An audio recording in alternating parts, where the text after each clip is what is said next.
여러분은 혹시 된장찌개를 먹다가 눈물을 흘려본 적이 있으신가요? 한국인인 우리도 쉽게 그러지 않는데 영국에서 날아온 한 외국인이 된장찌개 한 술에 그만 감정이 북받쳐 올랐습니다. 이 한 장면이 해외 커뮤니티에 퍼지면서 도대체 한국 음식이 뭔데 이 사람을 이렇게 만들었냐는 반응이 쏟아졌는데요. 오늘 소개할 주인공은 영국 출신의 여행 유튜버 조던입니다. 한국에서 거의 2년을 살았던 경험이 있는 그녀는 한국을 떠난 뒤에도 결국 다시 돌아왔고 이번에는 단 48시간 동안 서울을 종횡무진 누비는 여행 영상을 공개했습니다. 그런데 이 영상이 심상치 않습니다. 처음 한국에 온 외국인이 아니라 한국을 누구보다 잘한다는 사람이 다시 와서도 이렇게 반응한다는 것. 그게 오히려 더 강렬한 울림을 줍니다. 조던의 서울 여행은 시작부터 순탄치 않았습니다. 선전 공항에서 환전했다가 무려 6만원 가까이 손해를 받고 비행기는 1시간이나 지연되었죠. I'm Jordan and I got ripped off at Shenzhen Airport. Never exchanged currency here since I lost 60 quid. It's not worth the tears. My luck continued as I was delayed for an hour. 그렇게 우여곡절 끝에 마침내 인천공항에 도착한 조던은 짐을 찾자마자 곧바로 버스 티켓 카운터로 향합니다. 인천공항 버스 티켓 카운터. 한국인에게는 너무도 익숙한 그 공간이 조던에게는 감탄의 대상이었습니다. 호텔 주소만 보여줘도 직원이 알아서 가장 적합한 버스를 골라주는 이 시스템. 외국 공항에서는 좀처럼 경험하기 어려운 방식이죠. 영국의 경우만 해도 공항에서 목적지까지 이동하려면 각자 앱을 깔고 구글 지도를 돌려보고 심지어 언어 장벽까지 뚫어야 하는 경우가 허다합니다. 그런데 한국은 카운터에 서서 종이 한 장 보여주면 그 다음은 전부 알아서 해결됩니다. 이미 한국살이 경험이 있는 조던조차 구독자들에게 꼭 카운터를 이용하라고 적극 추천할 만큼 한국의 교통 시스템은 외국인에게 직관적이고 친절합니다. 숙소에 도착한 조던은 욕조가 있는 넓은 방에 들어서자마자 탄성을 내지릅니다. 가운과 슬리퍼까지 구비된 방을 보며 기쁨을 감추지 못하는데요. 그런데 조던이 진짜 감동을 받은 것은 방의 시설이 아니었습니다. 여행의 첫 끼니를 무엇으로 채울까 고민하다가 선택한 것이 바로 한국의 된장찌개, 즉 뚝배기였던 것이죠. 이번 한국 여행에서 반드시 먹고 싶었던 음식이라며 식당으로 발걸음을 옮긴 조던. 뜨끈한 뚝배기가 눈앞에 놓이는 순간 그녀는 숟가락을 들고 국물을 한 입 떠서 천천히 맛봅니다.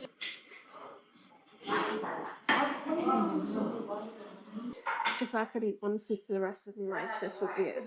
배를 채운 조던이 다음으로 향한 곳은 남산 서울타워입니다. 티머니 카드를 편의점에서 구매해 버스에 올라탄 뒤 타워로 향하는데요. 서울 전경이 한눈에 내려다 보이는 전망대에서 조던은 말을 잇지 못합니다. 흐린 날씨가 조금 아쉬웠다지만 그럼에도 눈앞에 펼쳐진 도시의 규모와 야경에 연신 감탄을 내뱉었는데요. 타워에 불이 켜지고 나서도 자리를 뜨지 못한 채 한참을 서 있었던 조던. 그녀는 구독자들에게 이렇게 말합니다. If you have £14 to waste, then it is worth going up. You can get a coffee and just watch the city. It's very peaceful. 영국에서는 이 정도 뷰를 즐기려면 런던의 샤드 전망대 기준으로 최소 5만 원이 훌쩍 넘어가는 것이 현실이니까요. 타워를 내려온 뒤 조던이 향한 곳은 명동입니다. 밤늦은 시간임에도 사람으로 북적이는 명동거리, 그리고 현란한 네온사인과 케이팝 굿즈로 가득 찬 라인 프렌즈 매장까지.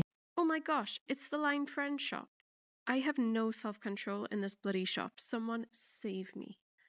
라인 프렌즈 매장 앞에서 두 눈이 빛나던 조던은 결국 어머니에게 줄 귀여운 굿즈를 샀고 키링 하나를 고르다가 선택지가 너무 많아 고민에 빠지기도 했죠. 그러면서도 한편으로는 이렇게 말합니다. 한국의 밤 문화는 정말 대단하다고요. 낮에도 사람들로 가득 차 있지만 밤이 되어도 전혀 위축되지 않고 오히려 더 활기차게 돌아가는 한국의 거리. 2년을 살았던 조던도 이 에너지만큼은 매번 새롭게 느껴진다고 했는데요. 그리고 이날 밤 조던이 남긴 말 한마디가 인상적이었습니다. I lived here for almost 2 years and I have never felt more safe in a country before. 이 말 한마디가 한국의 치안을 어떤 통계보다도 명확하게 설명해 주는 것 같습니다. 영국의 경우 런던 일부 지역에서는 밤거리를 혼자 걷는 것 자체가 위험 신호로 받아들여질 때도 있는데요. 한국에서는 새벽 2시에도 편의점에 들르고 밤길을 혼자 걸어도 별다른 경계심을 가지지 않아도 됩니다. 그 당연함이 얼마나 특별한 것인지 우리는 정작 잘 모르고 사는 거죠. 이튿날 아침 조던은 편의점에서 삼각김밥과 단백질, 쉐이크로 간편하게 아침을 해결하고 본격적인 일정을 시작합니다. 이날의 첫 번째 목적지는 한복 체험이었는데요. 경복궁 근처 한복 대여점에서 새빨간 한복을 입은 조던의 모습이 포착되었습니다. 그런데 여기서 조던이 솔직하게 털어놓은 한마디가 꽤 웃겼습니다.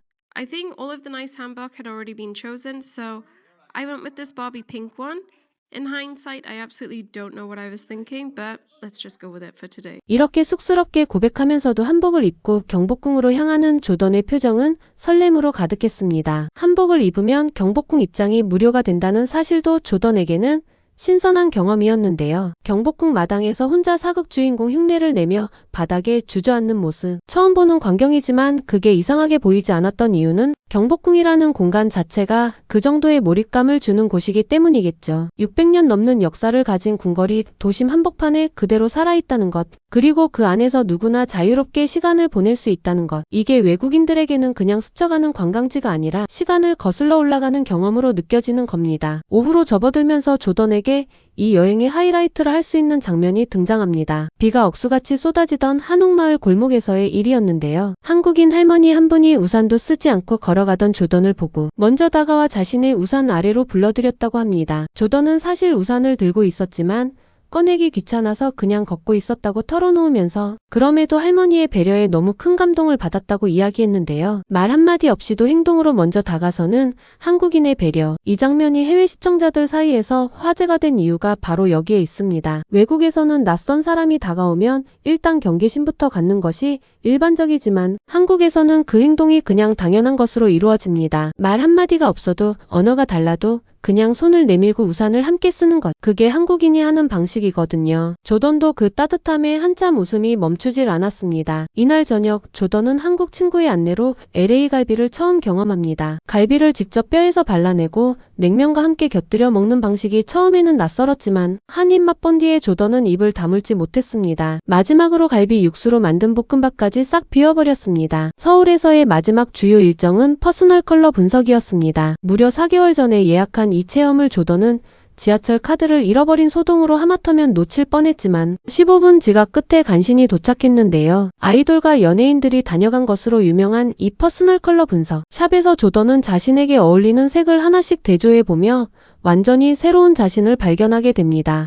With something more yellowish ivory color makes your face look so much more healthier. Whoa, really? 너는 지금 얼어붙어 있어. 죽은 것처럼 보여. 살아나야 해. 전문가의 이 말에 조던도 피식 웃으면서 새로운 색을 얼굴에 대어보는데요. 그 순간의 변화가 눈에 띄게 확연했습니다. 어두운 색이 아닌 따뜻한 아이보리 톤이 얼굴에 닿자 피부가 환해지고 눈빛이 살아나는 것이 카메라에도 그대로 잡혔죠. 한국에서는 이제 퍼스널 컬러 분석이 미용의 영역을 넘어 하나의 문화로 자리 잡았는데요. 해외에서는 이 수준의 전문적인 색채 분석 서비스를 일반 소비자가 쉽게 접하기 어렵습니다. 영국이나 미국에서 이런 서비스는 고가의 이미지 컨설팅 영역에 속하는 경우가 대부분이거든요. 그런데 한국에서는 예약 하나면 누구든 경험할 수 있는 일상적인 문화가 된 겁니다. 퍼스널 컬러 분석을 마친 뒤 배가 고파진 조던은 결국 맘스터치를 찾습니다. 단 10,000원으로 버거, 후라이드 치킨, 케이준, 감자튀김까지 한 번에 해결하는 모습에 조던은 진심으로 감탄했는데요. I think this is the best fast food in Korea. And this was all 10,000 won. Amazing.